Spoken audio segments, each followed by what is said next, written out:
Spartacus is a popular historical figure that was made more popular by the 2010 hit TV show of the same name, wherein people got to see the character fall to the depths of slavery and crawl his way to being the rebel leader he is now renowned for. Much of what the show depicts is true, to varying degrees, and for a good reason. Movies and TV shows need to make money, and to do that, you need to entertain your viewers mostly by exaggerating the source material. Spartacus's life and legacy are shrouded in a haze of myth and speculation. Records estimate that he was born around 103 BC, somewhere in Thrace. The Thracians were a warrior tribe, so it is highly likely, not confirmed, that his early life was steeped in the traditions of combat and horsemanship. Some sources suggest he even served in the Roman army. However, this is not confirmed. What is confirmed, though, is his capture and sale in 73 BC, where he found himself in the brutal world of Roman slavery, destined for the arena. He landed in the ludus, or gladiatorial school, of Quintus Lentulus Batiatus in Capua. There, Spartacus was transformed into an instrument of violence for the amusement of the Roman elite. The ludus was a harsh environment. Days were filled with grueling training, gladiator drills, and combat practice, as the show depicts. Batiatus was an acute businessman, and he saw Spartacus's potential and capitalized on it, using him in high-stakes gladiatorial matches. In the show, Spartacus and other gladiators have scores of matches in the arena. That is quite inaccurate.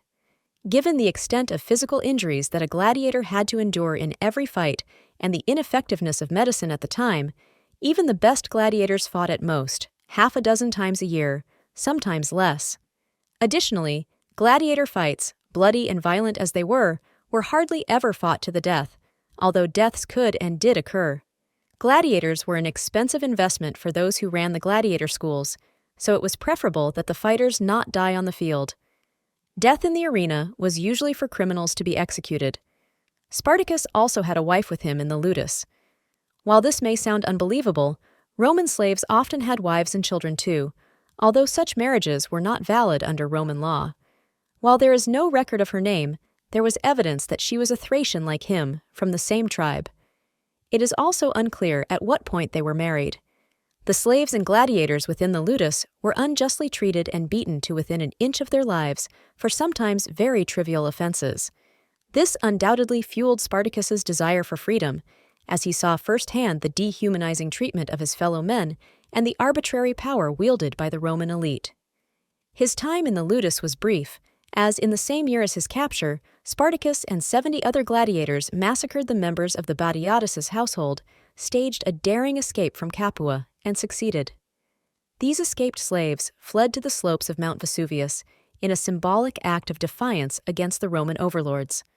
Among the escaped slaves were his wife and the slaves Crixus and Oenomaus, another Gaul. If you're enjoying this, don't forget to like and subscribe so we can keep it coming. The news of the escape reached Rome, which, at the time, was dealing with wars with Spain and the Punic Empire, so they kind of had a lot on their plate. Enter Praetor Claudius Glaber. He gathered a force of 3,000 men, not as legions, but as a militia, picked up in haste and at random, for the Romans did not consider this a war yet, but a raid, something akin to a robbery. Glaber's forces besieged the slaves on Mount Vesuvius, blocking the only known way down the mountain. With the slaves thus contained, Glaber was content to wait until starvation forced the slaves to surrender. In response to this siege, Spartacus's men made ropes and ladders from vines and trees growing on the slopes of Vesuvius and used that to descend down the side of Vesuvius, outsmarting and annihilating the praetor and his men. While the show got this part right, this was the only known interaction, if you could call it that, between Spartacus and the praetor Glaber. News of their escape and victory spread like wildfire. Disgruntled slaves, farmers yearning for freedom, and other marginalized people flocked to Spartacus's banner. His band of rebels grew into a formidable army, exceeding 70,000 at its peak. This mass exodus, known as the Third Servile War, posed a significant threat to Roman power. The praetor Publius Varinus led a second expedition after the defeat of Glaber. His army was also defeated, and he nearly captured. It is unclear whether this sequence of events claimed his life too. The victories of the rebel slaves did not come without a cost. At some time during these events, one of their leaders, Enemaus, was lost, presumably in battle, and is not mentioned further in the histories. The growing size and diversity of the army led to internal conflicts, particularly between Spartacus and other leaders. Debates arose over direction and strategy. It should be noted that Crixus broke away from Spartacus much earlier than shown in the series, sometimes before this point. Despite their victories, Spartacus and his army faced overwhelming odds. The Roman Senate, alarmed by the rebellion's growing strength, appointed Marcus Crassus, a ruthless and wealthy politician, perhaps the richest man in Roman history, to lead the fight against Spartacus. Crassus implemented strict discipline and tactics, effectively wearing down the rebel army.